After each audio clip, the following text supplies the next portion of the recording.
Hello everyone and welcome back to Magic at the Movies, the official podcast of As Yet Untitled, where we talk all things movies, TV shows and anything that takes our fancy that week. I'm your host Joe, and joining me as always is my lovely co-host Robert. Say hello, Robert. Hello. God. Hi everybody. Wow, hi. Hello. Hey. Yeah. If you're wondering what, maybe some noises today. If you're wondering, we have our lovely dog Holly, casually eating a staghorn and making a lot of noise. Casually. She tries to retrieve from the couch now, and also the house has a new dog. And it's a very young dog, doesn't like to be left alone, so there might be a lot of yapping, which is fine, and barking that you might hear from the other room. That's We're fine. going to do our best to make sure that doesn't happen. Why? What we're going to do? We've got our best people on it. Best people? The ones we could find are on it. The ones that live Essentially. here. The ones that, I live here and like to peruse the area. If you catch my meaning. There she is. She is. I'm sat in the view of the door has glass on it and I can see through, and she's there. Best angle for it. Best angle, yes. I'm very lucky But yes, to witness welcome this. back to Magic at the Movies, folks. Today we're going to be focusing on the latest big movie, Hamnet. Ham in a net. Ham in a net. The It's about movie. netting some ham. It's about someone trying to catch some pigs, and then rear a pig farm. Yes. And then the profits that they make from said pig farm, and then the rises and the fall of said pig farm, and then how does it end in the final act? Are they successful? Captain Do America they carry on? shows up. Does he? And he'll return in Avengers Doomsday. Yes! I knew it! Yes, we'll be talking about Hamnet. Not Hamlet, Hamnet. Hamnet. We've both seen it. Mm-hmm. But before we get to that, we also might be talking about the Golden Globes. Anyway. Just as a little side thing. Before we get to that, we will start off this episode like we start every single episode of this podcast with our regularly recurring opening segment, which is... What have you been up to this week? Thank you, Robert. Yes, it's the section of the show where we talk about what we've been up to this past week, what we plan to be up to in the weeks ahead, whether that's watching a thing, reading a thing, playing a thing, did I say reading a thing? Have you been reading something this week? Making a thing. Yeah. I can't remember what I've said. Doing a thing. Doing a thing. Or saying a thing. But you remembered that one. It's the most important one to remember. Everyone must know that you can say things. You can say things, guys. You can say things. If you were worried as about... long as they're not racist. Yes, agreed. Any xenophobic language will not be tolerated. Not on this podcast. Not on this podcast. You... Insert a beep there. You very nice person. Oh, okay, sorry. Oh, yeah, now you feel bad. It's like Adele at the Grammys. Or was it the Brits, where she was like, she said the F word and they bleeped it after she'd said it. Yeah, because they weren't ready for it. Someone constantly on the finger on the button. When I watch WWE, there's someone constantly with their finger on the button because crowds tend to like to say the word fuck. True. So they go, shut the fuck up. So no, sometimes they're on point, but sometimes it's shut the fuck. Shut the fuck. I'm just bleeping up. They don't like the movie Up. Shut the fuck. Shut the fuck. Shut the fuck, man. But yes, Robert, how about you kick us off? What have you been up to this week, or what do you plan to be up to in the weeks ahead? Well, first of all, something I didn't mention last week for some stupid reason Oh, goody. that I've remembered this week. So obviously, The Traitors is going on. It's back, baby. It's back. It started on Regular New Year's person Day. traitors. Regular person traitors, which I actually will say is better than celebrity traitors, which I hadn't seen normal people traitors before this series, but oh my gosh, I think because you don't know them, it is even more unpredictable, and it's brilliant. It's so good. I get sad every Friday when It's not on. It's not on. I have to wait until Wednesday to watch it, so it is on tomorrow for another 3 days of episodes. But oh my god, has it been so juicy and so brilliant? And yeah, Fiona is an icon, and she liked my Instagram post about that she was an icon. So that was the highlight of my week. So yeah, if you're not watching Traitors season 4, so someone in this room is not I'm watching not watching Traitors season 4, no. It's so I'm busy. good. I don't give a fuck. I do give a fuck. That's why I'm not watching it. Because Well, I am busy. well, poor Fiona. Even though she's not on it anymore. Anyway, so that Are you? Oh God! I'm fine. Just Oh, a God. bit of Oh, Coke Zero. have some Coke Zero, more Coke More Zero. Coke Zero. Zero. It might alleviate the pain and the pressure that are on your lungs and probably stomach. It's the lack of caffeine. Yeah, it's getting to you. It's like, I need caffeine. Not tired, but something I did finally get round to seeing Mm-hmm. was Avatar: Fire and Ash. About 3 weeks after its initial release. I thought you meant the original Avatar. I thought you said Fire and Ash. You haven't seen the first one? Avatar. So I had a free ticket to the cinema closest to us, the newish cinema that's been out for a year, and I won this ticket at a quiz about 6 months ago, and it was valid for 1 year for any screening. So I happily marched up to the counter, which you never really do these days because you usually get tickets online. And But it's like, not an online Yeah. cinema, is it? You have to get them there. well, no, it is an online cinema. You can still book tickets, but I think Oh. like now you don't really go up to the counter and ask for, I'd like one ticket to this, please. You just, it's on the phone or it's on the screens. But I went up to the counter, put it on the thing, and I was like, I would like to use this, please, like an Uno card or something like that. Wham! And they were like, okay. I call Uno reverse on you. I would like one ticket to the longest film that is playing. I didn't That say is that. here right now. Here right now, I would like a ticket to Avatar, please. So I strolled in, and it was in one of the bigger screens, which are more expensive, so I saved even more money. I plodded on in and sat myself in the middle, and there were people behind me that were talking, but then someone on my row turned around and went, well, you shut the fuck up, which I was very happy they did, because it's a very long film. And I really liked it. I'm sorry. Did they shut Putting the my fuck hands up? up. They did shut the fuck Okay, up, to be fair. They weren't like necessarily, but I don't think they realised they were doing it when they were talking, and they were talking about the film, to be fair, so it's not as if So it they was were on something- topic. They were on topic, but still, shut the fuck up. You can talk about it after. But I thought it was really good. I'm sorry. You're allowed to I like- you like you like it. I liked it don't, quite a lot. don't think I'm gonna hit you. I'm not. Not as You're good as allowed the to last. like what you like. I don't think it's as good as the other two. I think it is the weakest for the main reason that Varang. I can't believe that you could have character assassination in the film that introduces that character. Yeah. And they very much did. Just goes from this to this. Like, Yeah, how literally. do you fuck it up so Yeah. badly? You're so right. I couldn't believe that how they set her up, and then the fact that she just basically just kind of wasn't in the film for the second half, I feel, which was a real shame, and it was really annoying that they made Quaritch the villain again, even though they just did the same thing. I think James Cameron hates women. Yeah, I agree. Just I think, because he can't, none of his marriages have ever worked. Yeah. So I wonder why that is. he just characterizes them very oddly. Yeah, great.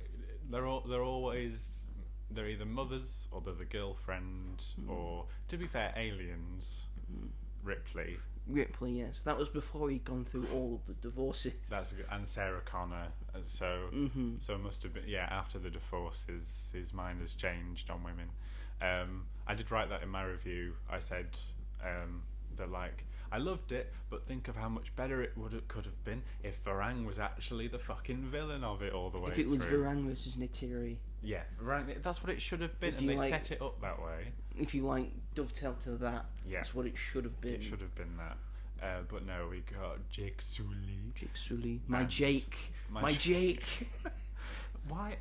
I don't understand why Jake is the leader of this. I don't understand how Neytiri fell in love with him in the first place. Jake is. Have you seen the first episode? Yes, I understand why, but now I'd be like, get rid of him. Get rid of him. Because he's kind of annoying, and he's like, I know what's best, follow me, even though I'm not an original, what they call it, Navi. Navi, yeah. Like, but he can ride the big. He can ride the big red bird. He can ride. He owns the big red bird. He does. That means he's in charge. He has the big red bird. But Neytiri's much more knowledgeable and skilled. Yes. And she can't use a gun though. No, she can't. But that's fine. Don't knock the microphone. Sorry, Mike. But I did really. I think I enjoyed it more as a piece of entertainment. More. Yeah, I can see it as that. Yeah. Like I had a really good time. Which is why these movies make billions of dollars. I was excited. I wasn't bored at any point. I liked some of the developments. I do agree with you that it is very similar to The Way of Water. Like very, very. Just sort of retreading the same steps, but I kind of didn't mind it. I think because I haven't seen Way of Water since it came out, so I don't remember it as well. If I'd watched it, I'd probably been like, "This is the same film," but I liked it. I enjoyed it, and I'm glad I finally saw it in the cinema. Sadly, not in the format I wanted to, but it's fine. I got it for free, so I can't complain. Can't complain as much. But it was really good. And then was it the next day? Yes, it was. I went into Manchester and saw Anaconda. There's the new dog, folks. There she is. If you can hear her. Oh. A real yapper. She's a little ball of fluff. Real yapper, that one that doesn't have a strict bedtime. No. So no, not yet. Difficult. We're still training her. You've not had her for. Also, it's not really up to me. Oh no, it's not. It's not your problem. Because it's a birthday present for my sister. It's my sister's dog. Yeah, so it is. It's all. Yeah. She her thing. So, yes, you saw Anaconda. I saw Anaconda. Go on. So, the Odeon Great Northern in Manchester is one of the weirdest cinemas. In Deansgate. Yeah, it's so odd. It's this really old cinema that has obviously been there for a long time, but they have never renovated. Yeah, it's got the big escalator that you go on. Massive escalator. It's a massive cinema. That wide space on the bottom. Yeah, that you're not using anything for. There you go. It's great that it's got so many screens. Well, they use it for the Manchester International Film Festival, which I've been to. It's so I've seen a lot of cool things there. That's very cool. I'd love to do that at some point. And I can see that because there are so many screens that would be fun. But it's just some of the seats are nasty. Like the seat that was next to mine, it was like all crusty and had like probably like nacho cheese from 10 years ago. Like nacho cheese. And it has a weird smell. It's very warm. It's an odd cinema. I don't know why they haven't renovated it. It's weird to me, but it's fine. I kind of like that. When I was going there quite a bit when I was at uni, I didn't seem to mind it. I actually quite liked it because I'm used to a sort of smaller cinema. Yeah, good point. From around our neck of the woods that aren't as big as that, so I was taken aback by it all. Yeah, I think bigger screens and all that. Bigger venue. I do like that it sort of looks like an old. So it looks like an American theatre, I think. But yeah, and the film itself was all right. I liked it more than I thought I would. I was very against seeing it, but I saw it anyway.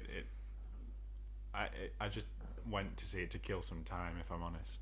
and I enjoyed it more than I thought I would. It's not a great film by any means, but I would say it has a lot of it is genuinely quite funny. Steve Zahn is incredible in it. He's absolutely hilarious. He's playing an adorable little weirdo who's kind of like the oddball of the group, and he's great. It's a weird concept, taking the creature feature Anaconda from, I want to say, the 90s, early 2000s, and then this film is about a group of friends wanting to reboot the franchise. It was very meta, but also kind of not. They take it seriously, and because there is a big, because it ends up being an actual anaconda. I sort of wish it had just been like a parody of Anaconda, or it had been more meta than it actually was. And what I would like to see is, if, because it's made a fair bit of money, if they continue it, doing it for like Jaws or something like that, not calling it Jaws. Let's see how much it's made. But I think it's made like 92 million worldwide, which for it's not 100 million, but films have done worse. You know what? We're having a pretty decent start to 2025 in terms of people going to the cinema. Yeah. The three main films that I've seen in the cinema this year, I've had like half 75 to full cinema screenings. That's very good. Which is pretty good, I will say. I mean, the reviews for it are not great. No, but we're here to look at. It had a 45 million budget. Okay, that's we're being quite told. a lot. And it's currently at the box. It's made $110 million. Okay. So that's pretty good. So sort of made its money back. Although the marketing, I feel, was a bit everywhere. Yeah.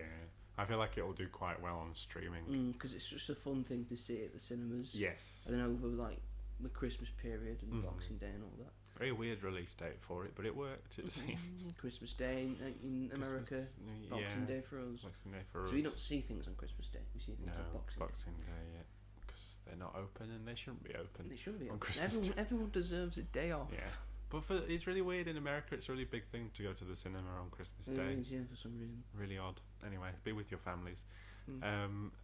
But I enjoyed it for the most part. I thought it was there were some fun cameos in there. Yeah, I think you'd quite enjoy it. I think. Probably, yeah. I'm not gonna go out to see. No. it. But when it comes on something, if you've got a free hour and a half or so, then I think you'd have a good time with it. It is quite funny. Not a masterpiece by any means. Wasn't expecting that. No. So then I watched that, and then what did I do? I watched Romeo and Juliet, the Baz Luhrmann's Romeo and Juliet, mainly because I'm still listening to Miriam Margolyes's audiobook. Juliet. This is the first time you'd seen Baz Luhrmann's Romeo and Juliet. Yes, it is. Oh. And I liked it a lot, but I wish it wasn't done in the old archaic language, because I just don't know what they're saying. That's the fun of it, I think, of it setting it in this area, but then having I liked them having the traditional language of the Shakespeare play, which makes it still feel like Romeo and Juliet and not an interpretation of Romeo and Juliet. That's true, but I feel like we haven't actually had a proper Romeo and Juliet, like modern adaptation, if you know what I mean. You don't need one. Well, there's West Side Story, I guess. And the Shakespeare in Love. Oh, is that based on Romeo and Juliet? It's about him doing writing Romeo and Juliet. I see. Yeah, I did enjoy. I liked it stylistically. It's a very gorgeous film. I think all the actors in it are really good. I like them setting it in, modern day Miami. Well, modern day for the time. Yeah. Not the style as Miami. There was just something about it that just didn't click with me properly. Like, I expected to love it because I really loved The Great Gatsby and Moulin Rouge. And I felt that this was a little tamer for Baz Luhrmann. Like, the start very much. This is before he'd done Moulin Rouge. Yeah. But I still liked it a lot. No, it was before. I'm right. It was. Yeah, it is. Shut up, Brave. I'm right. I was talking about the very serious subject of schizophrenia. No, he doesn't. Shut up, let him talk. But I enjoyed watching it, and it was on my watch list for a while, so I'm glad I've seen it. And then obviously yesterday I went to see Hamnet, which we'll talk about later. I also finished watching Stranger Things season 1 with my mum, and my mum is obsessed, and she keeps looking at Instagram, and it keeps popping up with things that she hasn't seen yet, and I'm like, get off, don't spoil it for yourself. And then I watched a short film last night called A Friend of Dorothy. You okay, Hall? Cheers, Hall. Needed to get to my seat. I need to get to my staghorn, which I had a break from because I did a circle around Robert. Thanks, Hall. Robert is not an obstacle course, Hall. Well, he's a human being. To some people, he must be treated with respect. Well, and then I watched a short film called A Friend of Dorothy, which is on Disney Plus, which also stars Miriam Margolyes, and it's about a boy who kicks his football into an old lady's back garden by accident, and he goes to collect it, and they basically form a bond. She is an elderly woman who spent her life collecting plays and was in love with drama, and turns out that this boy is gay, and she sort of helps him be more comfortable with himself, and it's a lovely short film that is. When was this released? It was released, I think, last year on Disney Plus, but it was not like a primarily Disney Plus release. I don't know how it's made it onto the streaming service, but it's been putting a lot of stuff that isn't Disney Plus related onto that streaming really service weird. Recently. Taskmaster, Masked Singer, Back to the Future, Shrek, DreamWorks films. I don't know how they've had that happen, but whatever. But yeah, it's not only about LGBTQ and discovering yourself, but it's also about elderly people and being lonely. The loneliness epidemic, yeah. You know, how important it is for them to have somebody, and so it's a very lovely film, nearly made me cry. And yeah, I think that's basically everything I've been up to this week.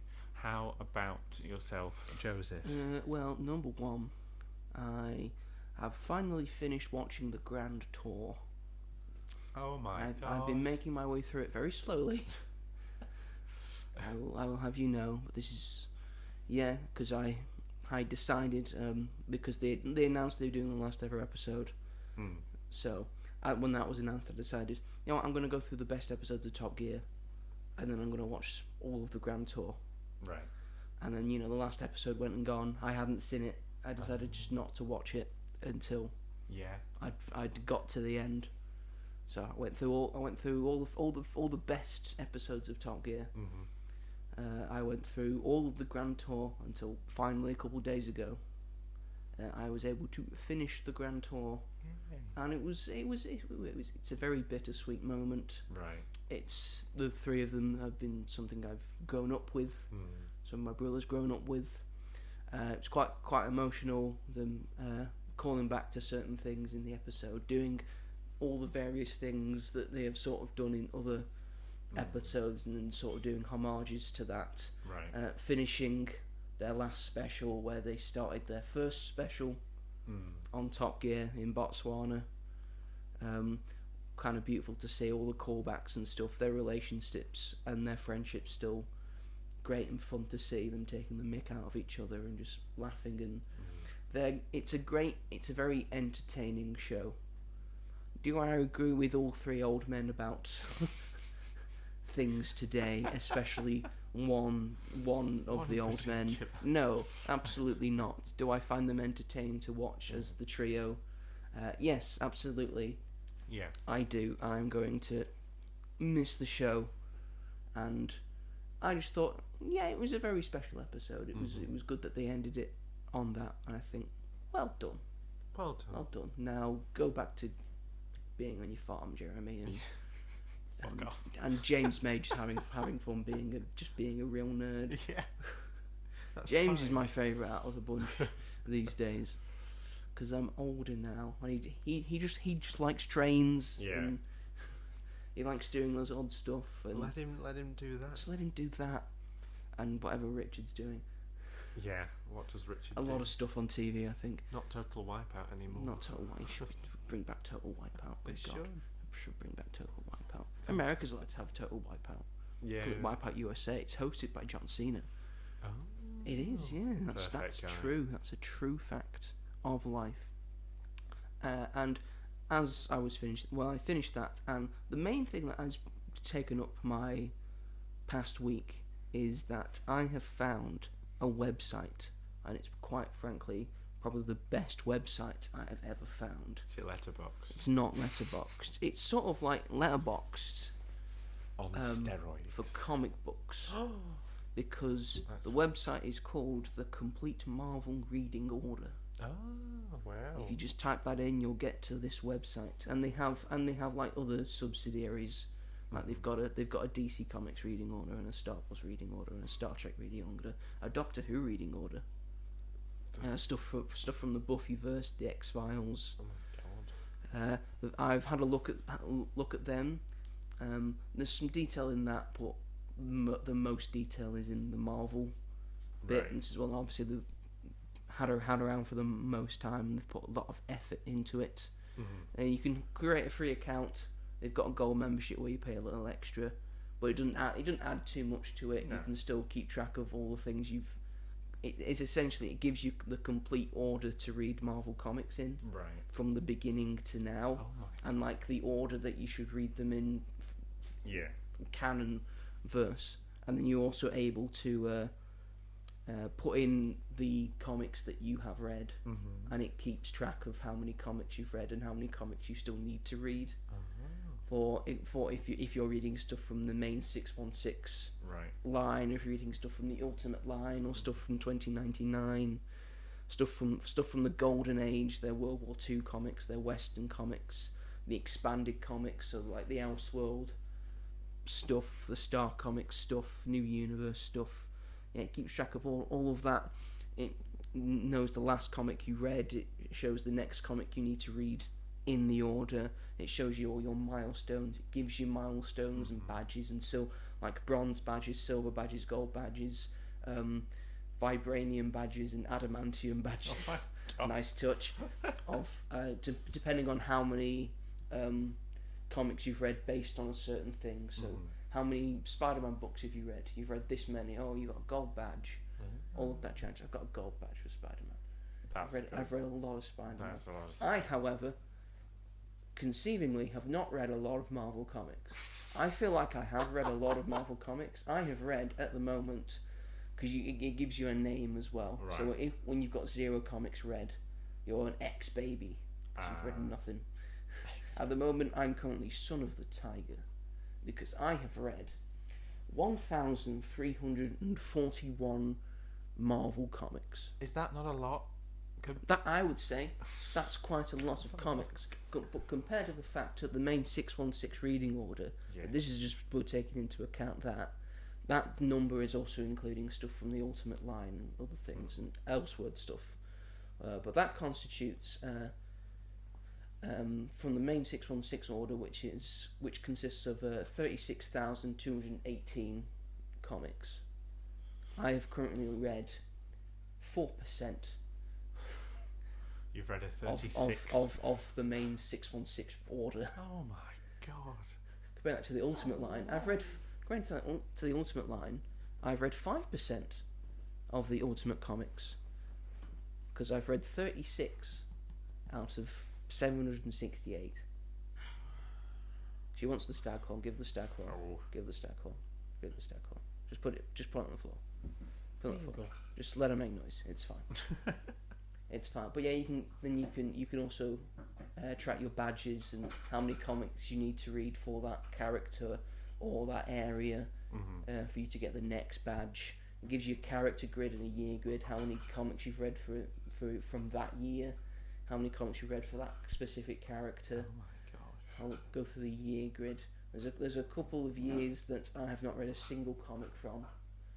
There's one year where I've read every single comic from that year. Oh my god. It's 1961. I've read 100% of Marvel comics from 1961 from the main reading order. How the hell? Sure, it was one comic that came out that year from the main order, but I've read it. Therefore, I'm 100%. You have me so impressed. I'm 100%. The years that I have not read a single comic from for the Marvel order is 1989, 1992, 1993, 1997, 1996, 2020, and 2026. Well, they were all shit years then, including this one. Let's go to the character grid. There's currently only one character, one like main player character who's got a lot of comics for them that I have not read, and that is Wolfsbane. Wolfsbane? Not read a single comic that's got Wolfsbane in it. Apparently he's in 473.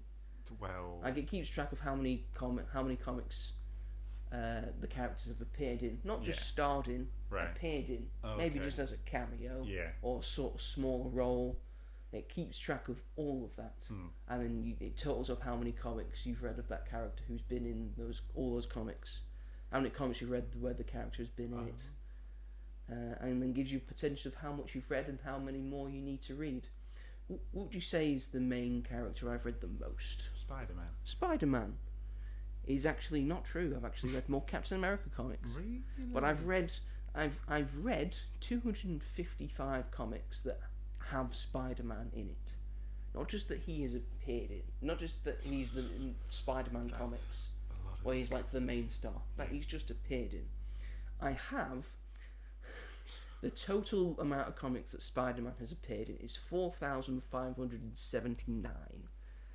I need to read 4,324 to complete that. I'm currently 5.57% the way through Spider-Man comics.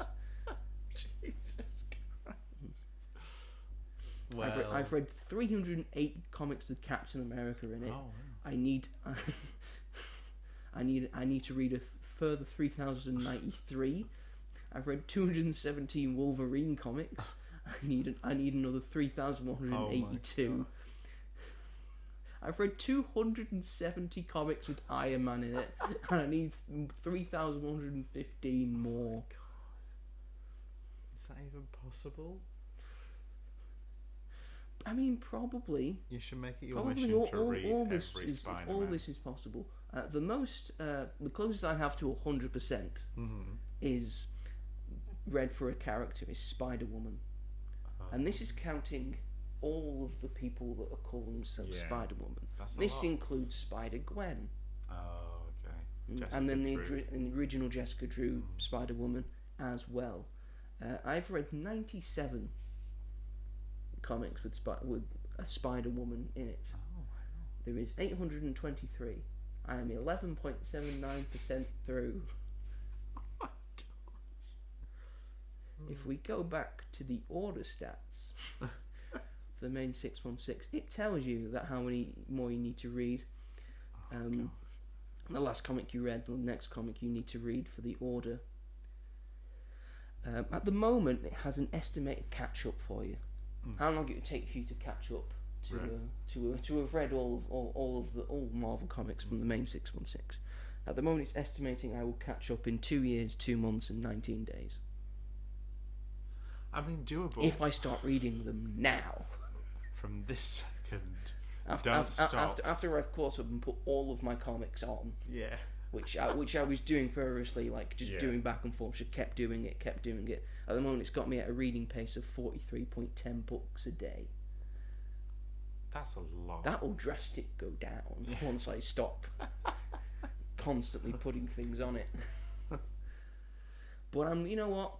4%, 1,293 from the main 616, 1,341 in total, and that's just for Marvel. Oh my gosh, not even. Oh. Sort of satisfied with that. I think I could still call myself a Marvel nerd. Oh, of course. I've read quite a bit of it, I feel. I bet that you've done a lot better than a lot of people that would say that call themselves like Marvel Comics fans. So, like, you've got a gold for Spider-Man. I've got gold for Spider-Man. So, I don't have vibranium or adamantium. That means that you have a life outside of Marvel, so don't worry about it. Yeah, and it's not just for characters. You get badges for groups, creators, X-Men, site-wide stuff, locations, and equipment. So, say you've read a lot of stories that include the Infinity Gauntlet or Thor's hammer. Should be stuff every like that. Comic. Okay, I've got gold badges for Captain America, Iron Man, Spider-Man, and Wolverine. Very good. Surprisingly, I don't have a single badge for the Punisher yet. Oh, have you read a lot of Punisher? I think I've read a fair few books that have got Punisher in them, but obviously not. Am I any close to getting a badge? Yes, I need 15 more issues. Do you have silver? Or is it just gold, vibranium, adamantium? There's bronze, silver, gold, vibranium, and adamantium.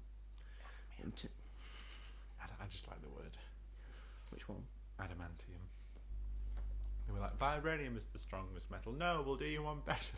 Mm-hmm. Adamantium is stronger than vibranium. Well, I think that was... No, it wouldn't have been created first. Because vibranium was created first, and it was adamantium. Like, we need something to destroy vibranium. It was just something that they can pump full with Wolverine. Yeah, that's true. Yeah. But again, Spider-Man read 256 issues. Issues containing Spider-Man 4,592. I need 144 more issues of Spider-Man to get to Vibranium. But then you'd still be like thousands away. Yeah.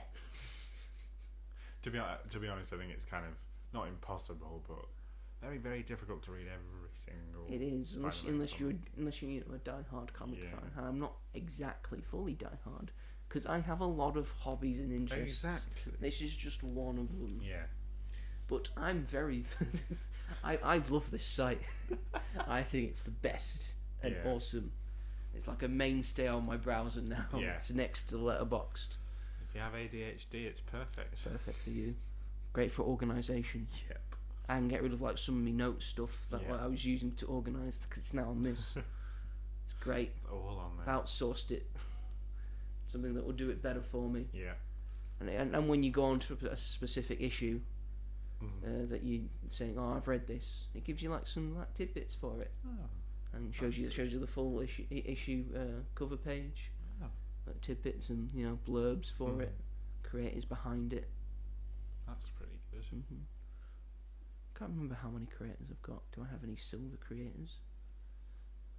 Oh, I don't have any gold creators yet. My silver ones, it's Stan Lee is one. I've read a lot of Stan Lee. That's good. It's very good, isn't it? I bet he's. So that's the complete Marvel reading order. Oh my gosh, that's very fun. I know you're more of a DC guy at the moment. I started out reading a lot of Marvel. Marvel's the ones that got Secret Wars was the comic that got me into comics in the first place. So, yeah, I'll put my stats into that website one day, and I'll be 0.1% adamantium patches for everything. There's still some comics that I've bought recently that I still need to read so I can put them on here. So yeah. I won't be 4% for long. Yes. I'll be 5% soon. That is a big achievement, though. To say 5%'s a big achievement, it is for that. That's insane. That's insane. So yeah, that's mostly what I've done with my week. That's fine. That's fine. You were finishing a series you were watching and organising your comic stats. I'm working. It's true. I'm working. Yeah. Tirelessly working as you always are. Yeah, with very much contempt behind it. Yes. I don't blame you. Yeah. Anyway, I think we should move it along. Let's fun it up a bit more with this film. Yeah. It's a very fun film, this one. It's the Trolls. Chloe Zhao's Trolls. Trolls 4. Did she direct Trolls 4? Or did she direct Trolls 3? She didn't direct any Trolls film. No, she did Eternals. She did that Marvel's Trolls Eternals. One of Marvel's underrated films, I feel. Yes, 100%. Yes, this is Hamnet. This is a film that's getting a lot of award buzz. It is. This is the newest film by Chloe Zhao, who did Eternals, but before that also did Nomadland, which did win Best Picture at the Oscars that year. That was a good film. It is a good film. This is very much has more narrative and story than Nomadland did. It was very observational. That's probably because it's based on a book. It's based on And The Book of the Same Name by Maggie O'Farrell.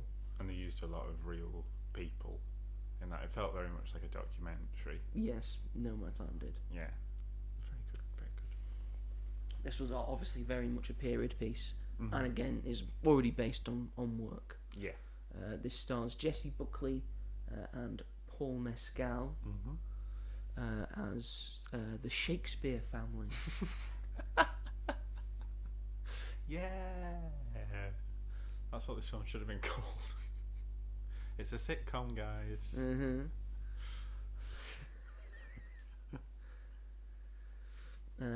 Yes, this has a budget of $30 to $35 million. I think that's quite high. I don't think much was spent on marketing. No, not particularly. I think a lot of it went to the awards campaigns. Probably. And currently has a box office of 17.2 million. Yeah. This is a film that's not designed to make money, it's designed to win awards. Yes, very true. At the moment, it's currently doing alright. It is, yes. People are talking about it. People are talking about it, which, again, is what the Oscars are for, to get people talking about a specific film that has come out during awards season. Yeah. So more people go and see it. Exactly. That is what award shows were built for. Yeah. That is exactly what the Oscars were built for. So we could get a film more money. Yes, very true.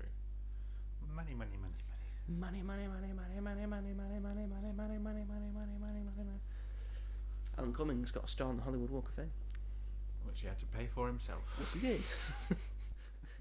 Which is a thing that you can just do. Can I have one? Sure, give us this much money. Okay. Sure, you were in things, weren't you? Yeah, I was. Yeah, you've done stuff. I'm going to be in Avengers Doomsday. Okay, sure. We believe you. Sure thing. That's me. Looks nothing like you. He's blue.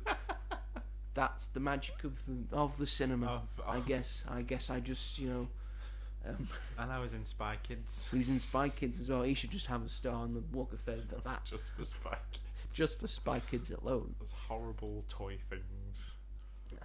Yes, this is based on the book, and the book is about relationship between William Shakespeare and his inevitable wife Agnes, I believe she's called.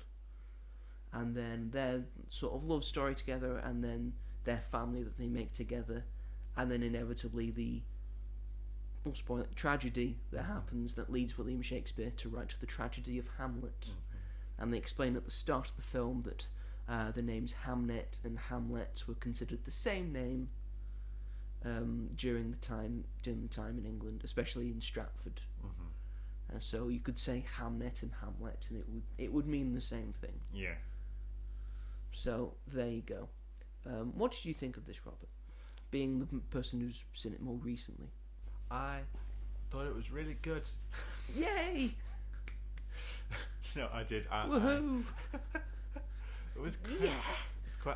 It was my favourite screen where it was all retired people who were there on a Monday afternoon To fall asleep. Yeah, to fall asleep.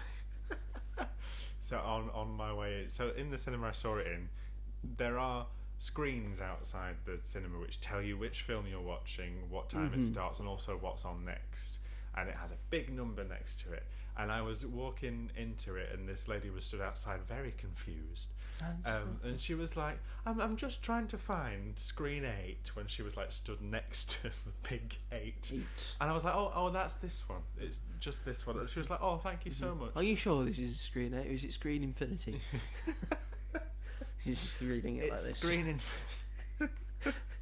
To the side. Old people, they're interesting, aren't they? She was very lovely, and then she took me into the cinema, and her friend was already sat in there, and she said, "So her friend didn't come and help her and see where she was. She just left her and then went and sat down." Oh well, if it is the film, it is the film. If it's not, we'll get surprised. Imagine if they went and saw Anaconda. I want to see Hamnet and saw Anaconda. This is William Shakespeare on this? When's William Shakespeare turning up? Oh, I wish.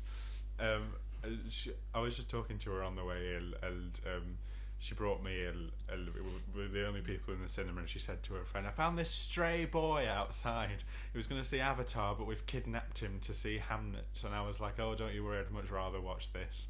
So, were you going to see Avatar? No, she was just joking. Because usually teenage boy, not teenage. You're not teenage boy though. But young adult, but whatever, would be going to see Got to Avatar. move on, Robert. You're getting older. You just got to accept it. I'm a teenager anymore. You can't just going out on a drunken nights all the time. I feel it in my bones, I Joe. feel it in my fingers. I feel it in my toes. I feel it in my toes. Yes.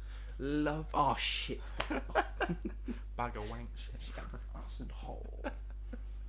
Brilliant film.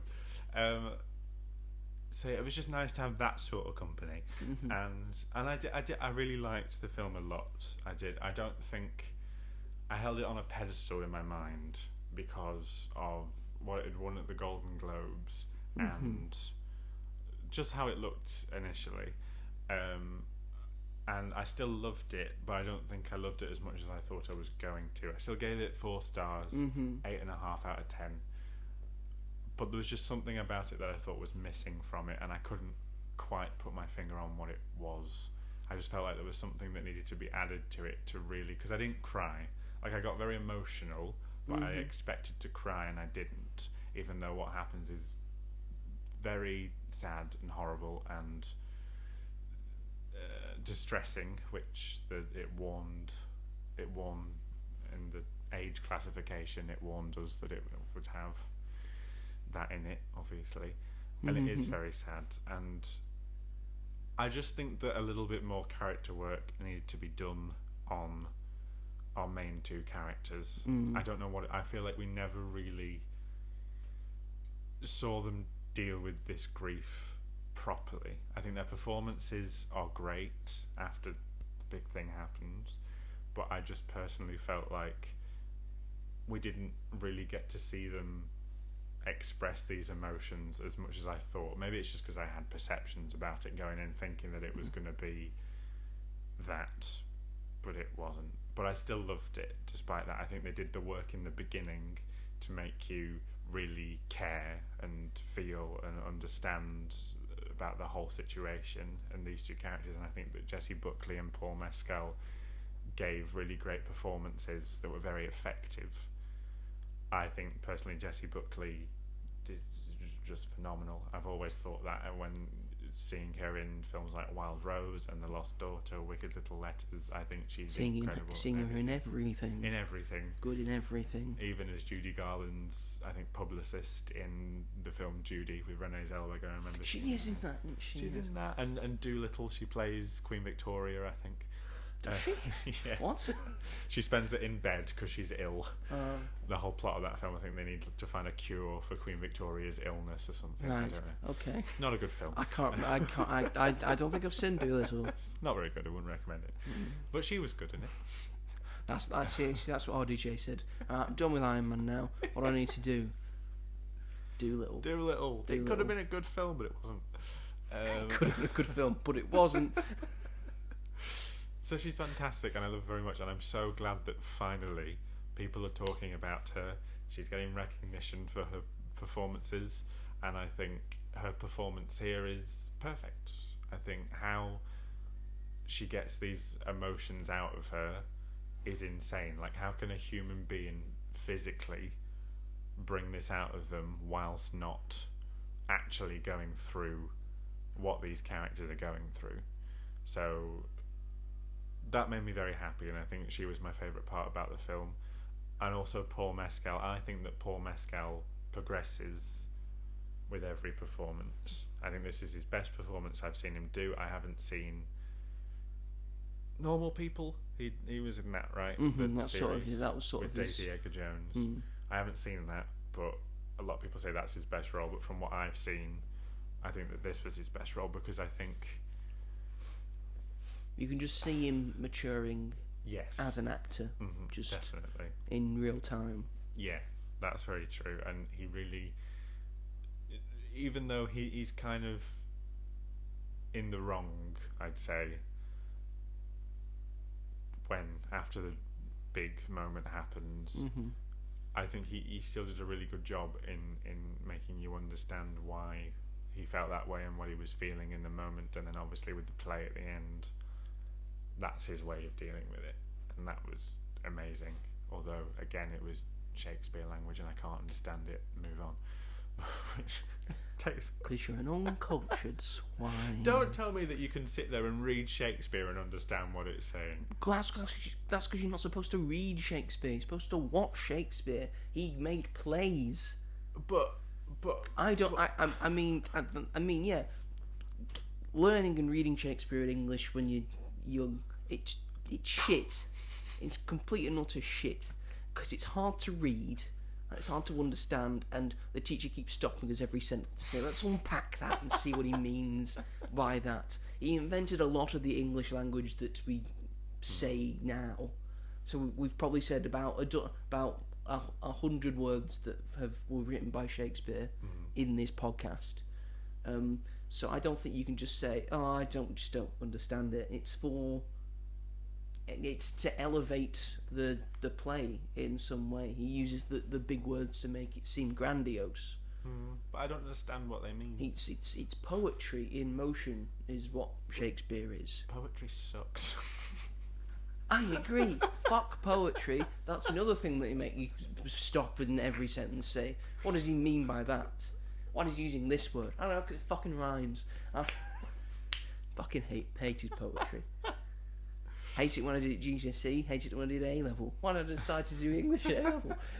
What's wrong with me? What the hell? I mean, I'd more Shakespeare. I think that's why I struggle with it, because I hate not being able to like understand what's going on. That's what, like, watching things like Mulholland Drive and things like that, and not fully understanding what had just happened, like, really pissed me off. I was like, I want to know what, I want to love it, and really, I think that's it. Because if... But you feel the emotion from a Shakespeare play. Not a lot of it's about the... Sometimes it's about the performance. I think that's what I had a Watch a problem Patrick with. Stewart Shakespeare. Okay. Watch an Ian McKellen Shakespeare. Yeah, okay. Or a Judi Dench Shakespeare. They get the raw emotion and what the character is supposed to be through the art and through the words. I suppose so. I think that was a problem. And it's of a time as well. Yeah. It's of a time. Romeo and Juliet is very much of a time. I feel like if that was written today, I'd be like, shut the fuck up. If it was written, it wouldn't be written that way today because language has evolved. Yes. Not in that way, but just the story itself, I feel like. No one says betwixt anymore. We should say that more. Betwixt thy gazing eye. Anyway, Hamnet, sorry. It was on topic. It's about Shakespeare. It is about Shakespeare. I thought that the themes and the imagery and cinematography were stunning, and I thought that the children as well that they'd cast were divine, especially the little boy Hamnet.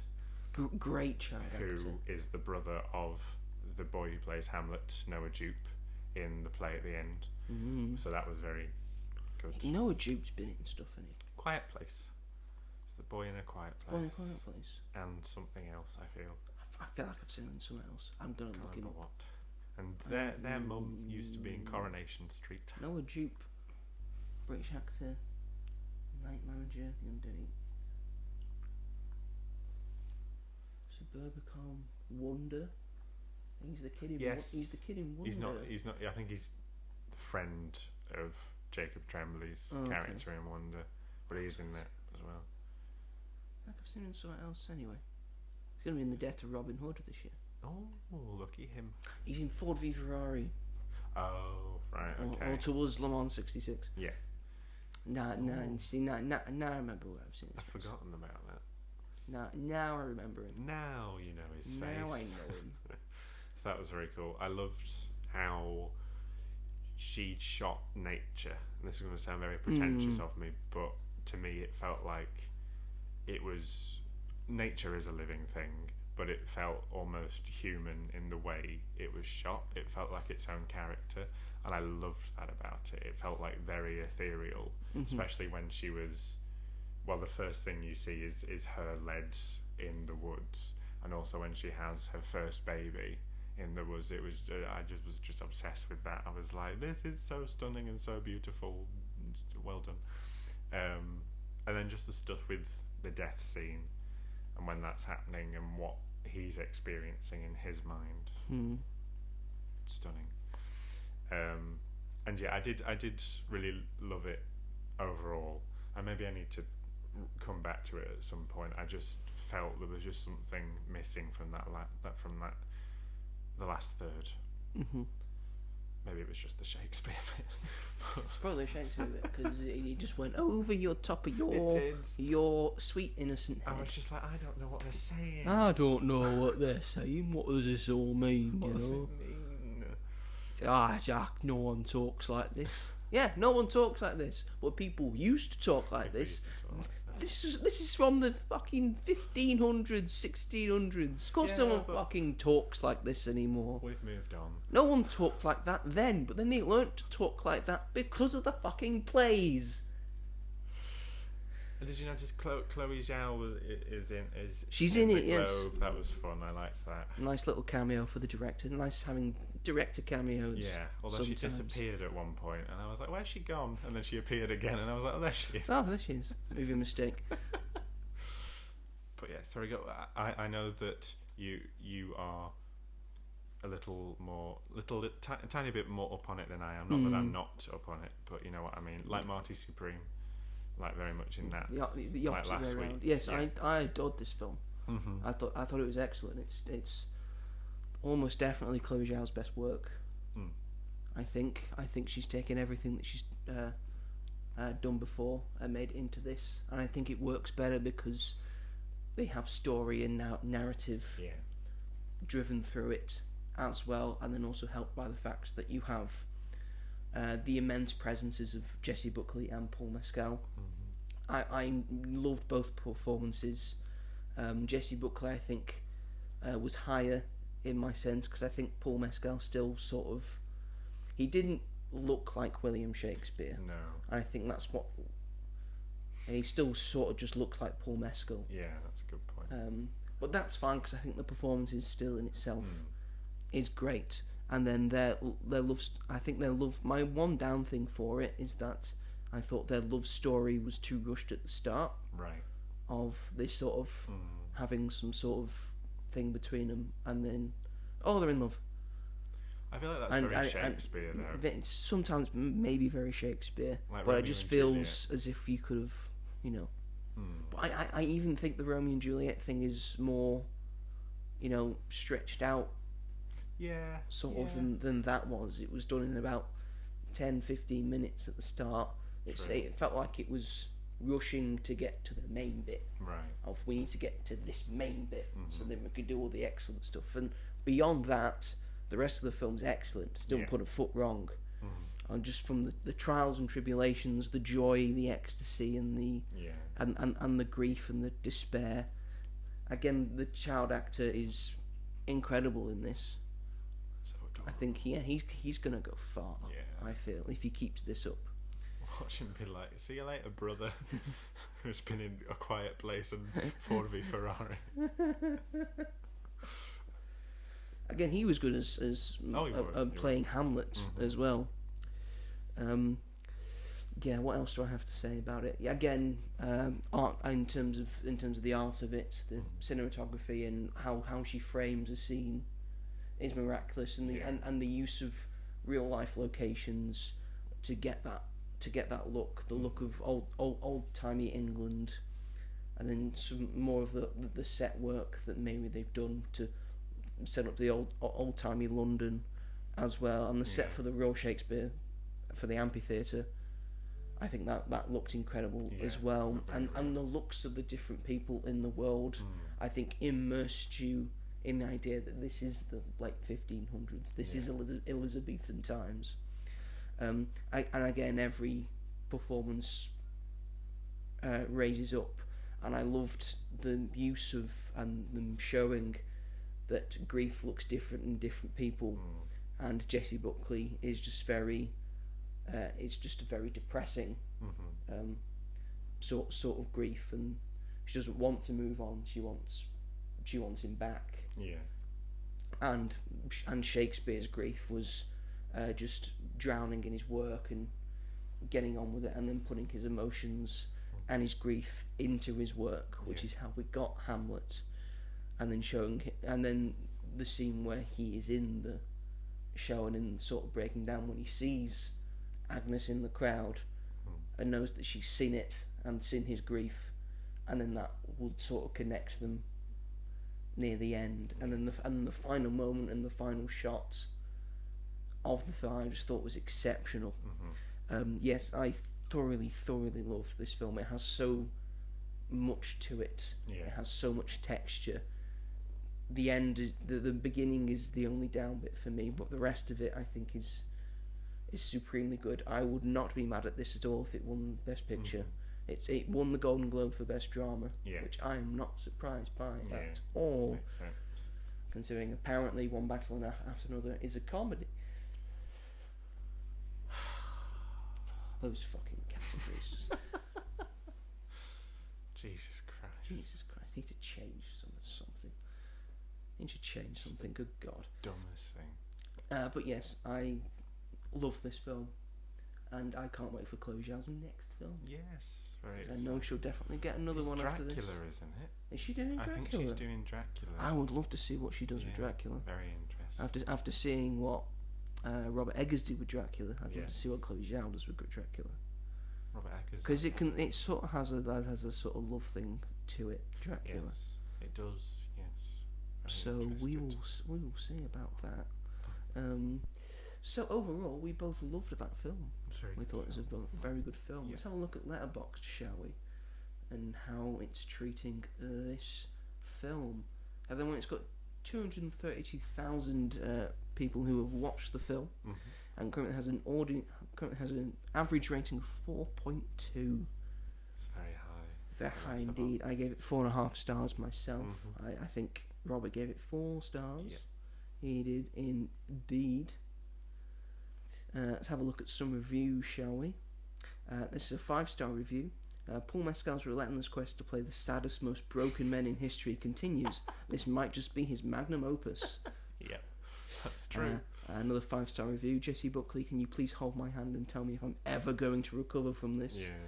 Because she has a thing where she can hold someone's hands and tell them the future. Sometimes it works, sometimes it doesn't. Yeah. This is a 4.5-star review. It's a longer one. I'm just going to read the first word, which is just the one word sentence. Devastating.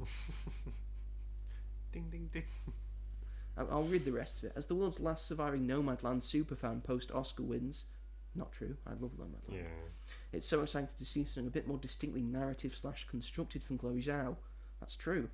And yeah, it made me want kids. What doesn't? I mean, I think that's entirely because of the parents. Yeah. Like, would I want kids if I was like them as parents? No. Yes. Because I'm like them as parents. And if I have kids like that, they're pretty good. When they do the Macbeth Three Witches thing, they're all three of them are very good at that. Well done. Well done, Karen. Great performances by all of you. Really great job from Jacoby Dupe. Always a bit shocking to see such a stellar child performance. On the one hand, great stuff. On the other hand, you should be out with the other boys hitting each other with rocks by the tetherball pole. It's very true. You should be yelling 6'7" Elizabethan guard until the ad throws an egg at you. How did you learn this level of emotional manipulation? Buckley and Mescal are truly unbelievable here. 1,000 points on the board for Ireland. Very true, both Irish. This is another 5-star review. By the end, you'll be fighting back the tears or letting the floodgates open. Either way, be brave. And a 3-star review. Jessie Buckley is amazing, but always crying, I feel. My favourite parts were the recitals of Shakespeare and the chemistry between Jessie and Paul. Hated the score, made it too saccharine. I think it's really weird when people critique a film for having something in it which the themes and the tone is very much about. I don't think Jessie Buckley's crying all the way through. She's not crying all the way through. She's very much, in the first half at least, she's very independent. And in the first half, the bit where she's crying, she's pushing babies out of her womb. Baby. Which I hear quite difficult to do. And then when she cries for like most of like the last third, because you know, her child. Her child is passed dead. away. Yes. Her child got the plague and died. So why wouldn't she be upset? I don't understand. Bloody London. People call it like emotional manipulation, and I have a real struggle with that because it's like so. How are you supposed to present it then? Mm-hmm. Like I've heard people. How are you call supposed to this react when emotionally when one of your children dies in front of you? I think that should never happen. Your children should be burying you. You should be burying your child. Yes, of course. But I just don't understand that completely. It's like, this is what the film's about, so what do you mean it's manipulative? Can you Like, if you didn't I can't expect see you it anymore. coming in. That's alright. I can't see you. Is the sun actually out for Yes, once? it's blinding me. Blinding If you could close the blinds, that would be great. Where are your toggles? On the other side. On the toggles. Yes, yeah, you're gonna have to do some aerobatic things. Yes, here we go. Well, I'm in real time. Robert's closing some blinds, and there we go. I can see again, and we still have light. Everything's great Let there be light. and grand. We'll open them again in a minute, or maybe never, because the sun will still be out. Because it's still winter, so the sun is still quite low. Yeah. Anyway, I think general consensus: most people love this film, Yes. Which is and nice. we do too.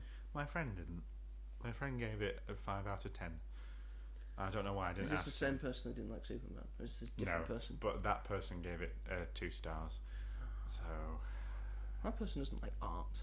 he Doesn't know does what art though. is. He does. He's just very, very pretentious. He's like the most pretentious you can get, if you know what I mean. Like he'll give, like he gave Ella McKay 3.5 stars, and then this, he gave that. I haven't seen Ella McKay, but How is Ellen McKay better than this? It's not. I don't understand. He where wants his to be brain different. goes. He wants to have an opinion that's different to everyone else. So that's the problem. He saw Dune. He doesn't 2. like to be in the general consensus. He Yeah. wants to be away from the general consensus because he thinks that makes him more arty. And this is definitely a he. I was assuming Of his course gender, it but this is always definitely is, he. Well, yes. He saw Dune 2 4 times and gave it 5 stars each time. On his 5th watch, he gave it 3.5 stars, then lowered it down to 2.5 a few days later, and then were making fun of people online who said it was their favourite film of the year. And I was so tempted to screenshot his Letterboxd diary and be like, "You were saying?" I mean, yeah, that he changed it to 5 stars, and he saw people say, "Oh, I love this film," and then he would change it to. I'm glad. You I'm can't. not in You touch can't. with You him can't say you think a film is 2.5 stars if you have seen it in the cinema 5 times. I don't know. People are weird. I don't know. I'm glad I'm not really in touch with that person anymore. Good. He wasn't a bad person. It's just He's just got an odd taste in movies. Yeah.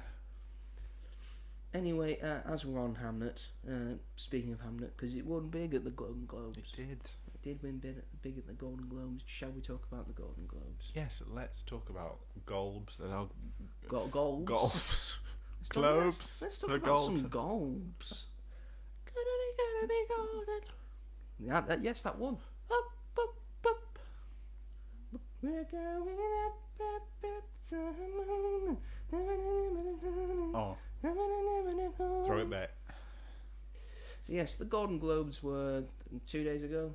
Yeah. On the Sunday. Sunday night. Yeah. So here are the win. We'll go through the film ones.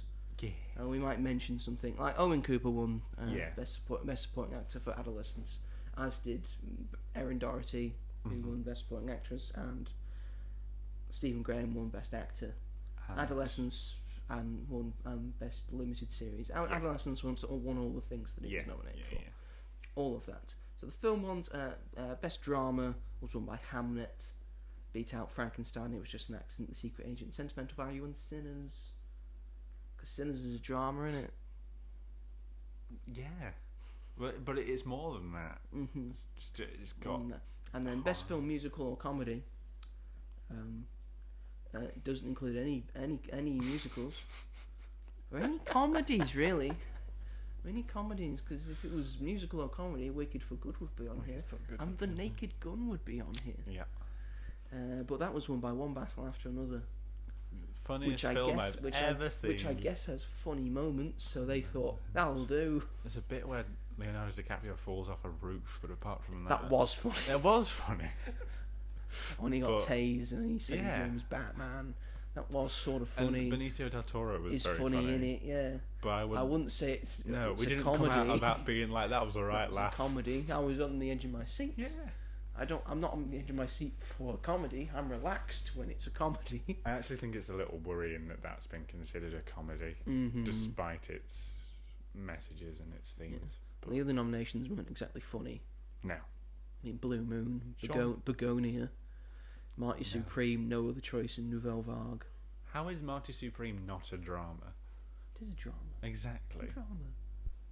Begonia is a thriller. You have to say. Fucking, it's got funny moments in it. You need a thriller category, I feel. God, you need a category Finally, for every genre. Like we have. Exactly.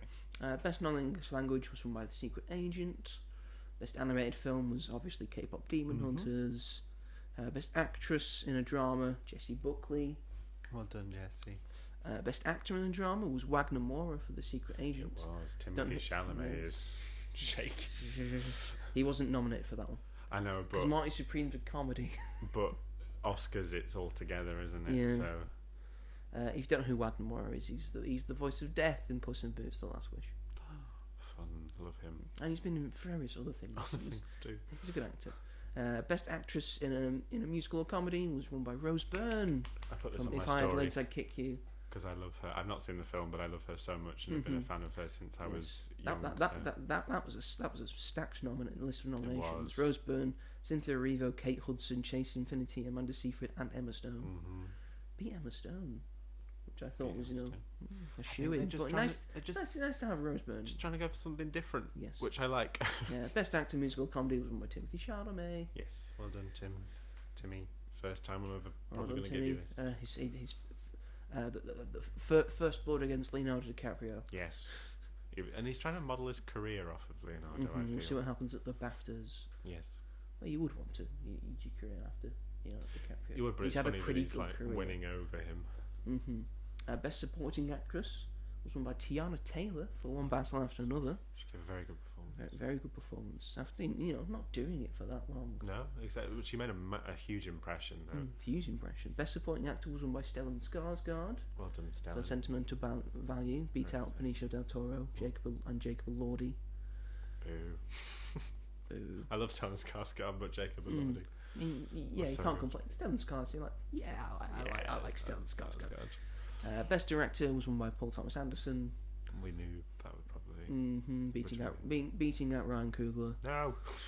Best screenplay, Paul Thomas Anderson for One Battle After Another. He doesn't have original screenplay or adapted screenplay; it just has screenplay. That's dumb. So best original song, Golden by Huntrix. K-pop Demon Hunters. Best original score, controversy around this because it wasn't shown live; it was shown in commercial break. It's the only one that was. But this was best original score. It was won by Ludwig Göransson for Sinners. Very well deserved. Yep. Cinematic and box office achievement.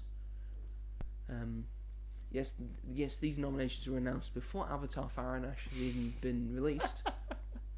But still, it obviously would have deserved it because it's made 1.5 billion at the moment. But it was won by Sinners. I hate that award. I think it's just an excuse to give a popular film that deserves it, like Barbie, like Wicked, to give it we'll give it that because it's made that much and it's mainstream. Well, we'll give it an award. It's mainstream. People love it. But it's not going to get the real awards. We're not going to vote for it. Not going to get the real awards. Hate it.